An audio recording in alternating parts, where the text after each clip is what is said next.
Sanchar times Kannada news Gauribidanur ವರದಿ.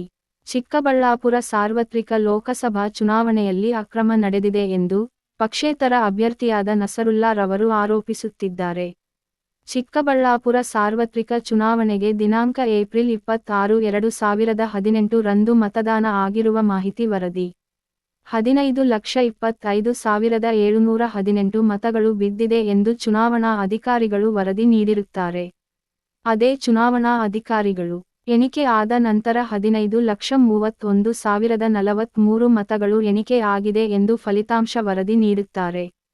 ಇಲ್ಲಿ ಅವರು ಮೊದಲು ನೀಡಿದ ವರದಿಗೂ ಫಲಿತಾಂಶ ನೀಡಿದ ವರದಿಗೂ 5,325 ಮತಗಳು ವ್ಯತ್ಯಾಸ ಬರುತ್ತಿದೆ. ಈ 5,325 ಮತಗಳು ಎಲ್ಲಿಂದ ಬಂದವು ಎಂಬುದು ನಸರುಲ್ಲಾ ರವರ ವಾದ. ಈ ಬಗ್ಗೆ ಅವರು ನ್ಯಾಯಾಲಯಕ್ಕೆ ಹೋಗಿ ಮರು ಚುನಾವಣೆ ನಡೆಸಲು ದಾವೆ ಹೂಡಲಿದ್ದಾರೆ. ಈ ನಿಟ್ಟಿನಲ್ಲಿ ಚಿಕ್ಕಬಳ್ಳಾಪುರದಲ್ಲಿ ಮರು ಚುನಾವಣೆ ನಡೆಯುತ್ತದೆಯೇ ಕಾದು ನೋಡಬೇಕಾಗಿದೆ. ಲೋಕಸಭಾ ಚುನಾವಣೆಯಲ್ಲಿ 15,25,718 ವೋಟ್ ಬಿದ್ದಿದೆ ಅಂತ ಹೇಳ್ಬಿಟ್ಟು ಪೋಲಿಂಗ್ ದಿವಸ ರಿಪೋರ್ಟ್ ಕೊಟ್ಟಿದ್ದಾರೆ. ಎಣಿಕೆ ದಿವಸ 15,31,043 ವೋಟ್ ಬಿದ್ದಿದೆ ಅಂತ ಹೇಳ್ಬಿಟ್ಟು ಎಣಿಕೆ ಮಾಡಿದ್ದಾರೆ. ಇಲ್ಲಿ 5,325 ವೋಟ್ ಡಿಫರೆನ್ಸ್ ಬರ್ತಾ ಇದೆ. ಈ ಚುನಾವಣೆಯಲ್ಲಿ ಅಕ್ರಮ ನಡೆದಿದೆ ಅಂತ ಹೇಳ್ಬಿಟ್ಟು ಪಕ್ಷೇತರ ಅಭ್ಯರ್ಥಿ ಆರೋಪ ಮಾಡ್ತಾ ಇದ್ರ ಬಗ್ಗೆ ಏನ್ ಹೇಳ್ತೀರಾ? ಇದ್ರ ಬಗ್ಗೆ ನಾವು ಚುನಾವಣಾ ಆಯೋಗದ ಫೈನಲ್ ಡಿಸಿಷನ್ ಏನಿದೆ ಅದೇ ಫೈನಲ್ ಗೊತ್ತಾಯ್ತಲ್ಲ. ನೀವು ಮಾನ್ಯ ನ್ಯಾಯಾಲಯಕ್ಕೆ ಹೋಗ್ಬೋದು ಗೊತ್ತಾಯ್ತಲ್ಲ. ಇದು ಈಗ ಆಲ್ರೆಡಿ ಡಿಕ್ಲೇರ್ ಆಗೋಯ್ತು, ಚುನಾವಣಾ ಫಲಿತಾಂಶ ಘೋಷಣೆ ಆಗೋದು. EVM ಮಷಿನ್ ಒಳಗಡೆ ಏನು ಓಟ್ ಇರುತ್ತೆ ಅದೇ ಫೈನಲ್ ಗೊತ್ತಾಯ್ತಲ್ಲ. ಅದ್ರಲ್ಲಿ ಬಂದಿರತಕ್ಕಂಥ ದಾಖಲೆಗಳೇ ಫೈನಲ್ ಅಲ್ಲ. ಅವತ್ತು ದಾಖಲೆಯನ್ನು ನೀವೇ ಕೊಟ್ಟಿದ್ದಾರೆ ಸರ್ ಚುನಾವಣೆ ಕೊಡ್ತೀವಿ. ಅವತ್ತು ಕೊಡ್ತಕ್ಕಂಥದ್ರೆ ಏನಾಗುತ್ತೆ, ಅವತ್ತಿನ ದಿನ ನಾವು ದಾಖಲೆಗಳನ್ನ ಎಲ್ಲ ಇವರಿಂದ ಯಾರು PROಗಳು ಏನಿರ್ತಾರೆ ಅವ್ರ ಕಡೆಯಿಂದ ತಗೊಂಡು ಕೊಟ್ಟಿರ್ತೀವಿ.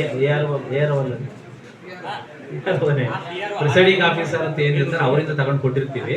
ಬಟ್ EVM ಅಲ್ಲಿ ದಾಖಲಾದಂತ ಮತಗಳಿಗೆ ಲೆಕ್ಕ ಇದೆ ಗೊತ್ತಿತ್ತಲ್ಲ. ಆ ಲೆಕ್ಕಕ್ಕೆ ಹೊಂದಾಣಿಕೆಯಾಗಿ ಚುನಾವಣಾ ಆಯೋಗ ಈಗ ಆಲ್ರೆಡಿ ಚುನಾವಣಾ ಫಲಿತಾಂಶವನ್ನು ಘೋಷಣೆ ಮಾಡಿರೋದ್ರಿಂದ ಈಗ ಇದಕ್ಕೆ ಉತ್ತರ ಕೊಡೋಂಥ ಪ್ರಶ್ನೆ ನನ್ನಲ್ಲಿ ಉದ್ಭವಿಸಿದೆ.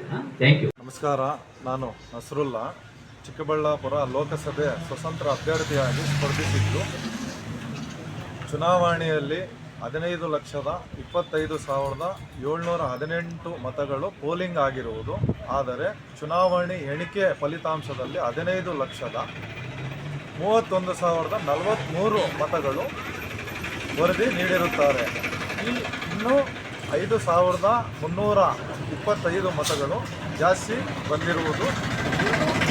ಹೇಗೆ ಬಂದವು 5,325 ಮತಗಳು ಎಲ್ಲಿಂದ ಬಂದವು ಎಂದು ಈ ಅಕ್ರಮ ಮತಗಳ ಬಗ್ಗೆ ಜಿಲ್ಲಾಧಿಕಾರಿಗಳಿಗೆ ಮನವಿ ಮಾಡಲಾಗಿ ಜಿಲ್ಲಾಧಿಕಾರಿಗಳು ನ್ಯಾಯಾಲಯದ ಮೊರೆ ಹೋಗಿ ಎಂದು ತಿಳಿಸಿರುತ್ತಾರೆ. ಆದ ಕಾರಣ ನಾನು ಹೈಕೋರ್ಟ್ ಆಫ್ ಕರ್ನಾಟಕದಲ್ಲಿ ಪ್ರಕರಣ ಹೂಡಿ ಮರು ಚುನಾವಣೆ ಇಲ್ಲವಾದರೆ ಸೂಕ್ತ ಕಾನೂನು ಕ್ರಮ ಕೈಗೊಳ್ಳಲೇಬೇಕು. ಇದರ ಬಗ್ಗೆ ಉಗ್ರ ಹೋರಾಟ ಮಾಡುವುದಾಗಿ ನಾನು ಈ ಮೂಲಕ ವರದಿಗಾರರೊಂದಿಗೆ ತಿಳಿಸುತ್ತಿದ್ದೇನೆ.